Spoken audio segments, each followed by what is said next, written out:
Cards. Over the years, Clash Royale has added many goofy ass cards, and over time, these good or bad cards need balancing. But sometimes things can go south. Today, we're going to be looking at 7 more cards that at one point were incredibly OP, either at release or due to a buff. This is a part 2, so if you enjoyed today's video, I highly recommend the first one as well, which you can find down below, and it'll also be at the end of the video. Anyways, let's get right to it. Let's do this. Elixir Golem. Ah yes, once teased in April Fool's 2017, it was confirmed that the card was scrapped and not actually come into the game. However, in October 2019, it was revealed to be the next new rare card, and on the 11th you could unlock it early by winning the Elixir Golem challenge. But players, especially the competitive players in the leaderboard, started to notice just how strong the card actually was. And it was all due to its unique mechanics and beefy stats. All forms of the Elixir Golem had a combined HP of 4,200 at level 9, the same as an equivalent level Golem, despite costing 5 Elixir less. But the worst part wasn't even the similar HP as a Golem, it was the fact that it split into two times, making it hard for a tower to effectively take out the Golemites and blobs, which did tons of damage, especially those blobs because they were way faster back then, with a hit speed of only 1 second. Fortunately, the Elixir Golem gave the enemy 4 Elixir back, so in theory it should counteract its cost, right?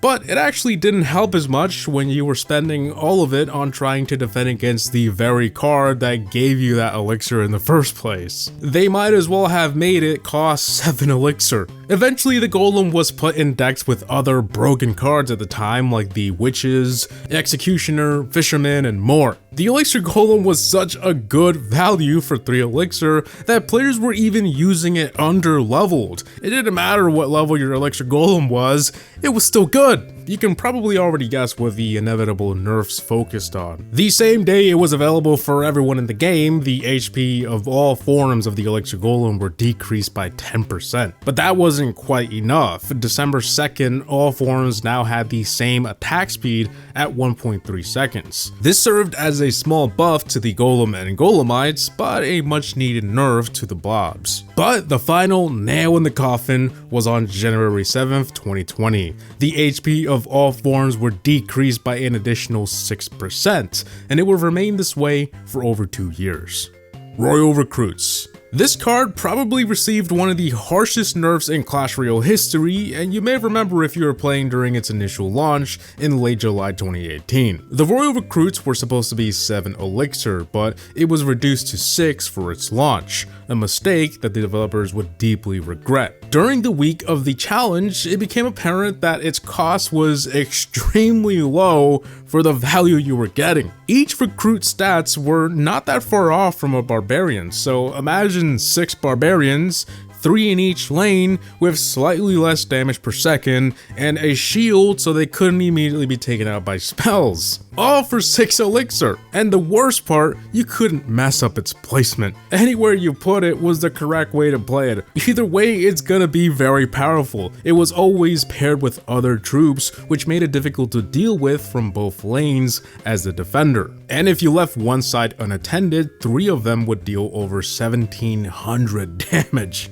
God damn! And to add even more fuel to the flames, it was a common card, which is easy to max. All of a sudden, those who won the challenge had a severely overpowered card that could be maxed very fast, which, by the way, it wasn't even that hard of a challenge. You unlocked it at 8 wins. Anyways, the team had to react fast, especially how CRL was around the corner. The Royal Recruits received an emergency nerf of +2 elixir just before it was available for everyone else. Basically, it was dead on arrival, and this was very well intentional until they could properly balance it. Over a month later, on September 3rd, their damage was decreased by 12%, and you can now move them to spawn 4 in one lane if you wanted to. And finally, December 3rd, the elixir was reduced to its original cost of 7, with a slight decrease in its attack speed, and it would remain this way for over a year and a half. Royal Ghost.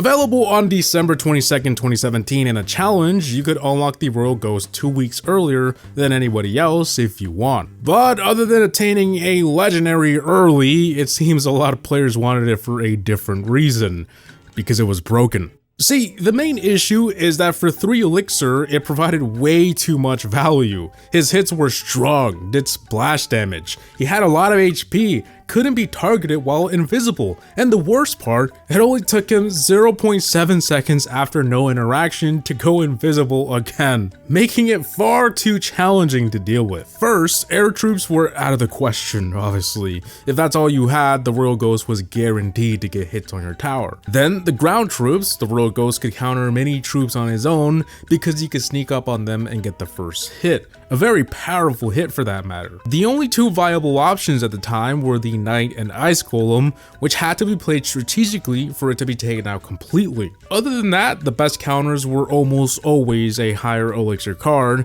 which made it annoying to face. So as you can see, it was a combination of things. The stats were too strong for 3 Elixir, and for the next month it was giving the meta the ride of its lifetime, especially within the bridge spam strategy, which was much more powerful at the time. The Royal Ghost was everywhere, and if you didn't have it, it felt like you were at a huge disadvantage. Finally though, on January 24th, 2018, over a month later, its damage was decreased by 6%, attack time increased by 0.1 second, as well as its first attack time. But most importantly, the time required to turn invisible again was almost doubled. Finally, the Royal Ghost was somewhat easier to counter, but the nerfs were far from over, as it was nerfed twice more later that year, increasing that time to invisibility even more and further decreasing its hit points. He was by no means a bad card after all these nerfs, but just good enough to be a decent card for its cost, aka balanced. Thanos would be proud. Evolved Firecracker. Okay, pretty much every evolution has been strong, they're supposed to be, to some extent. However, it seems they took the Firecracker's evolution a tad bit too far. For starters, a regular Firecracker could be countered by arrows, and the evolved one could not with its increased HP of 143% of a regular one. Then, her pushback was 33% farther away, allowing her to push herself away from the action, thus surviving longer. But what made her OP was her attacks. Her initial shot is now like a poison, so it lingers around doing more damage over time. But despite being very powerful, that wasn't even the worst part.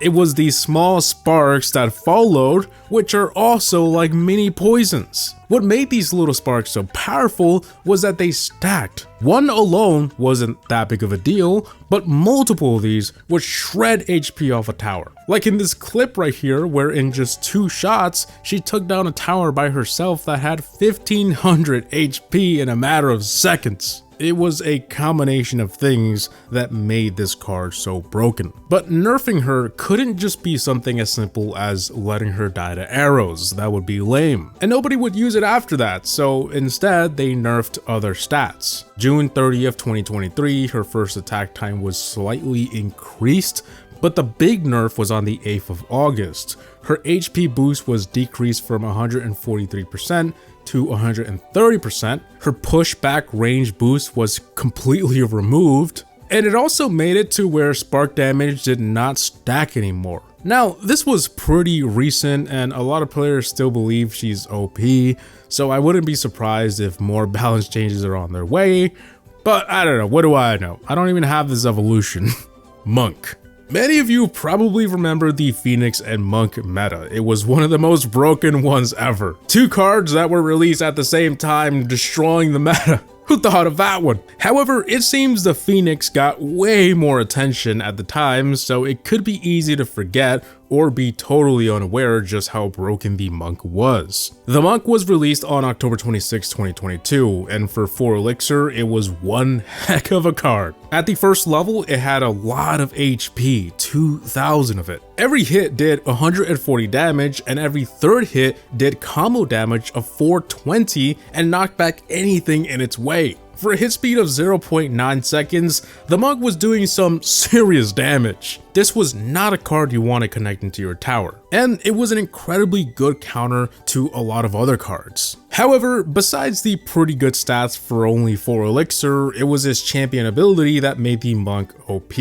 For only 1 elixir more, its ability reduced incoming damage by 80%, making it almost impossible to take out while his ability was active. That alone was good at distracting the towers and cards, while other troops behind it stayed alive. But even more, during that time frame, he deflected all projectiles back to the troops attacking him, and all projectile spells to the nearest princess tower. This allowed him to protect entire pushes that would have otherwise been taken out by what he was deflecting. It was insane value, and anyone could have seen an incoming nerf from a mile away. November 2nd, his ability cooldown was increased from 15 seconds to 17, but the most significant nerf was on the 7th of December. They straight up increased his elixir by 1. Unfortunately for the monk, it seems not a lot of players were willing to bring him along for 5 elixir, especially how the stats were the exact same as before. He still continues to be an annoying card to face for some players, but he's definitely not around as much these days, and if I were to guess, he's gonna get a rework or a buff sometime. But I could be wrong. Mega Minion, aka Meta Minion, or the Flying Mini P.E.K.K.A. Yeah, it had a lot of nicknames back in the day. Released on the 19th of September 2016, the Mega Minion was one of 4 cards coming out in a time when balancing was still very much inconsistent. What made the Mega Minion so OP and a popular choice for pretty much every deck that existed at the time is that it was very versatile. But most importantly, for 3 elixir, it hit very hard. At tournament standard, the damage per second was only 98 less than a mini P.E.K.K.A, but for 1 elixir less and being able to hit air troops as well, the memes were pretty accurate. It did feel like a flying mini P.E.K.K.A. Very quickly, it found its way in every deck at the time. It was the most versatile card in the meta, and it was easy to play. It could counter tons of cards by itself, and if it locked onto a tower, it was easy damage. You couldn't go wrong. The good thing is that the Mega Minion wasn't extraordinarily hard to counter, so the nerfs will need to focus on its damage and hit speed to reduce that damage per second, which was the main problem. However, the developers took a very long time, well over 2 months. Players just needed to deal with it for a bit there. On November 30th, 2016, its damage was reduced by 6% and hit speed increased by 0.1 second. But that wasn't quite enough, and less than a month later, its damage was reduced by another 4% and his speed by an additional 0.1 second. After those 2 nerfs, the Mega Minion did 10% less damage and the hit speed was slower, so the damage per second was significantly lower. And it must have been a pretty good 2 nerfs because it remained this way for over a year and a half until the next buff in 2018. Probably not the most broken card on this list, but at the time this was considered a big deal. Goblin Drill. Like most cards, you could unlock the Goblin Drill early from its own challenge on June 12, 2021, and it was certainly worth giving it a shot because right out the gate it was very strong. In fact, a lot of players suspected it to be overpowered the second it was revealed. A spawner building that can be placed anywhere in the map for 4 elixir was bound to be a problem. And a problem it was. So much that it was banned from the CRL qualifiers and finals. So, the Goblin Drill burrows underground, right? Pops up dealing damage and a small knockback, and every 3 seconds it spawned a goblin, up to 4, and when destroyed it spawned 3 more, for a total of 7 goblins. But it wasn't only good for deploying right on towers, the Goblin Drill was a very decent distraction and counter to a lot of cards, because it could knock them back 1 tile and spawn so many goblins. But the main problem was players putting it on towers. That's where it shined the most. It was almost impossible to prevent damage from its goblins. On top of the spawn damage that it did, the first goblin spawned too fast. And if you destroyed the drill, you had more goblins to deal with. You couldn't just drop a spell and take care of all of it, it was a 2-step process. The truth was, the Goblin Drill was easy damage, and it could fit in practically any deck. In fact, the day after release, it already had a 60% win rate. Fortunately, the developers acted fast. Only 5 days later, the first nerf will be deployed. Get it? Deployed. A 1-second delay was added to the first goblin is spawned. Goblins now spawn closer together, and the pushback effect was significantly reduced. And now it was easier to react to the drill, and countering it was way easier. It no longer guaranteed damage like it used to. However, many still argued that it spawned too many goblins. It was too spammy. So on September 6th, the goblin spawn upon death was reduced to 2. Its OP days were finally over, and it felt like a pretty balanced card thereafter. So guys, that's pretty much it for these 7 cards that at one point were incredibly OP. I had a lot of fun researching for this video. This is a part 2, so if you want to watch the first part, it'll be linked right here on the left. I do plan on making a part 3 in the near future, so if you guys have any suggestions on what cards I should talk about, feel free to comment that down below. As always, I hope you guys enjoyed today's video. Please like, comment, and subscribe. And as always, thanks for watching. Havoc Gaming out. Peace!